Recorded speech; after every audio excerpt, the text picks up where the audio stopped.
बच्चों class 7th की science की क्लास में आप सभी का एक बार फिर से स्वागत है बच्चों। और हम पढ़ रहे थे चैप्टर नंबर 5 ऊष्मा एवं ताप। बच्चों चैप्टर नंबर 4 तक हम इसके पहले की वीडियो क्लासेस में पढ़ चुके हैं। चैप्टर को हम लोगों ने अच्छे से समझ लिया है, साथ ही इसके अभ्यास प्रश्नों को भी हम लोगों ने हल कर लिया है। अगर आपने अभी तक वीडियो नहीं देखा है तो चैनल की प्लेलिस्ट में क्लास 7th साइंस की प्लेलिस्ट है बच्चों, उस पर जा कर के आप समझ सकते हैं चैप्टर को और अपना अभ्यास वर्ग जो है वो भी कंप्लीट कर सकते हैं। तो चलिए इस चैप्टर को हमने कंप्लीटली पूरा पढ़ लिया है और आज हमको इसके अभ्यास प्रश्नों को करना स्टार्ट करना था। तो चलिए बिना किसी देरी के बढ़ते हैं इसके अभ्यास प्रश्नों की ओर। अभ्यास प्रश्नों को हल करने से पहले बच्चों हम लोग देख लेते हैं एक बार जो हमने क्या क्या इस चैप्टर में सीखा है। तो जो ताप है बच्चों उसको हम तापमापी के दौरान मापते हैं, ठीक है, और इसका मात्रक जो है डिग्री सेंटीग्रेड अथवा डिग्री फ़ारेनहाइट होता है, ठीक है। और तापमापी जो है वो अलग अलग तरीके के होते हैं, उसके बारे में भी हम लोग चैप्टर पढ़ते समय पढ़े हैं।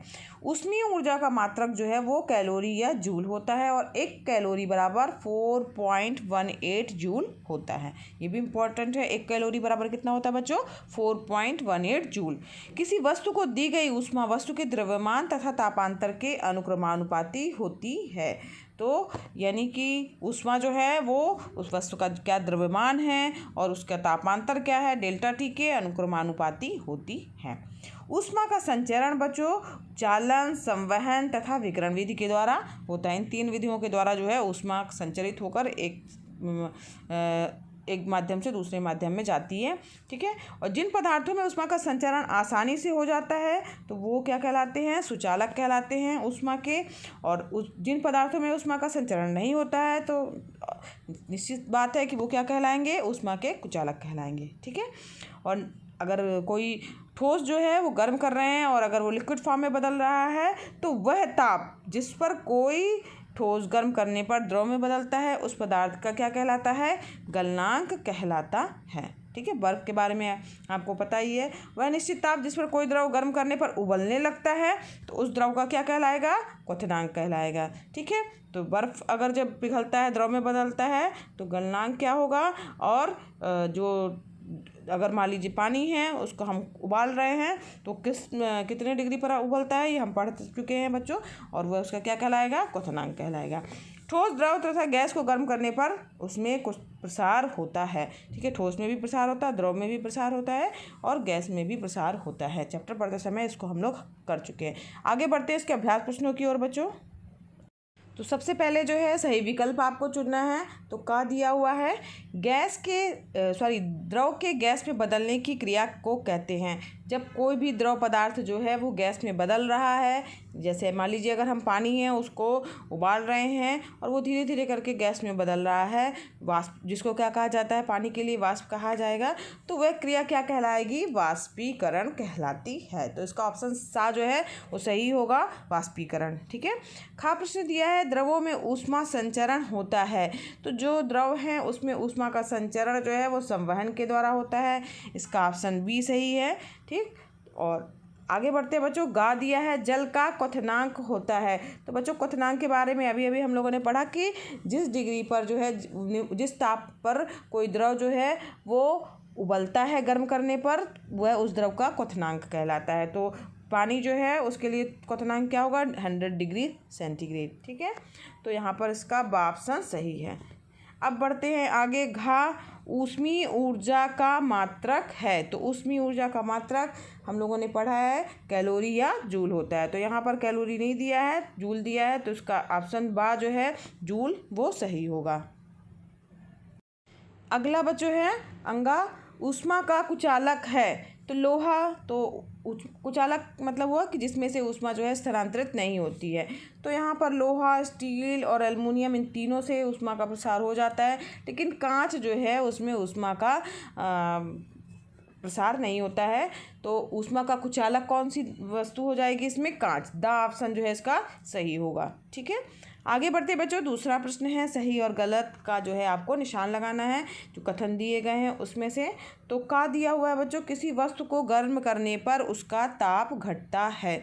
तो बच्चों हम किसी भी वस्तु को गर्म कर रहे हैं तो उसका टेम्परेचर डाउन नहीं होगा बल्कि उसका ताप क्या होगा? बढ़ेगा। गर्म करेंगे तो क्या होगा? वस्तु कोई भी चीज़ आप गर्म कीजिए तो उसका तापमान, उसका टेम्परेचर क्या होगा? बढ़ेगा। तो यहाँ यहाँ पर ये कथन हमारा क्या हो गया, गलत हो गया, क्योंकि ताप घटता नहीं बल्कि बढ़ता है। फिर खा है बच्चों, ठोस वस्तुओं में ऊष्मा का संचरण चालन द्वारा होता है। बिल्कुल सही कहा गया है, चालन विधि के द्वारा जो है ठोस वस्तुओं में ऊष्मा का संचरण होता है। गा है बच्चों, वस्तु द्वारा ली गई ऊष्मा वस्तु के द्रव्यमान पर निर्भर करती है। तो द्रव्यमान पर सही बात है, निर्भर करती है, क्योंकि अभी हम लोगों ने पढ़ा था कि ली गई ऊष्मा जो है वस्तु के द्रव्यमान पर, है ना, और तापांतर के अनुक्रमानुपाती होती है, तो उस पर निर्भर करती है। फिर घा है बच्चों, अवस्था परिवर्तन के समय वस्तु का ताप स्थिर रहता है। तो ये हमारा कथन जो है वो सही है कि जब भी कोई अवस्था परिवर्तन होगा तो वस्तु का ताप जो है वो कैसा रहेगा, स्थिर रहता है। अगला है बच्चों अंगा, पारा ऊष्मा का कुचालक है। तो पारा ऊष्मा का कुचालक है, गलत कहा गया है बच्चों, पारा जो है वो भी सुचालक है, तो इसलिए ये कथन आपका गलत है। तो इसमें बच्चों का और अंगा गलत है, बाकी तीनों कथन जो हैं वो क्या है, सही हैं। ठीक है, आगे बढ़ते हैं। अगला है हमारा रिक्त स्थानों की पूर्ति करनी है। पहला दिया हुआ है बच्चों का, ताप का यसाई मात्रक है। तो ताप का यसाई मात्रक क्या है, केल्विन। ठीक है, तो ये केल्विन यसाई मात्रक हो गया। फिर खा है, गलते हुए बर्फ़ का ताप होता है।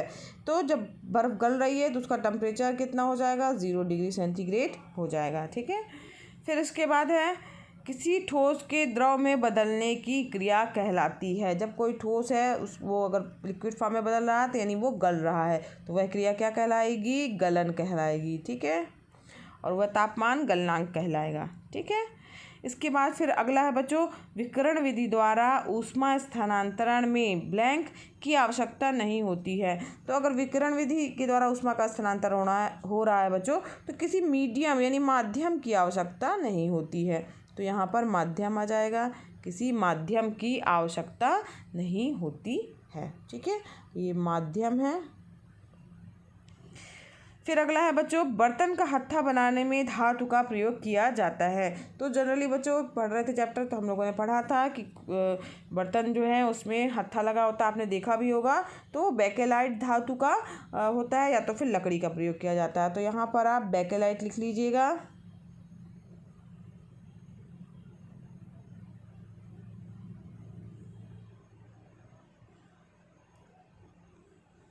बेकेलाइट। ठीक है, तो बर्तन का हत्था बनाने में बेकेलाइट धातु का प्रयोग किया जाता है। ठीक,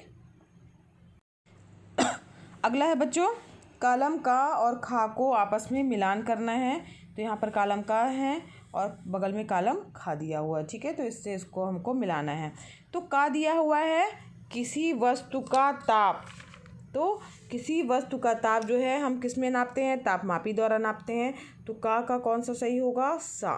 ठीक है, तो का के आगे सा लिखिएगा, उसका सही कालम जो है का एक तरफ बनाइएगा बच्चों। खा कालम में जो है का के आगे सा वाला लिखना है, का के बगल में यहाँ पर जो है वो का के सामने सा लिखते हुए तापमापी द्वारा नापते हैं, कर लीजिएगा। फिर खा दिया है, ठोस में ऊष्मा स्थानांतरण जो है वो किस माध्यम से होता है। तो ठोस में बच्चों ऊष्मा का स्थानांतरण चालन के द्वारा होता है। तो खा का आ सही होगा, साथ में मिलान होगा। गा है बच्चों, स्टील ऊष्मा का ऊष्मा का क्या है, तो स्टील जो है वो सुचालक है। तो गा का क्या हो जाएगा, यह विकल्प सही होगा, स्टील ऊष्मा का सुचालक है। ठीक है, फिर इसके बाद घा है बच्चों, ठोस को गर्म करने पर।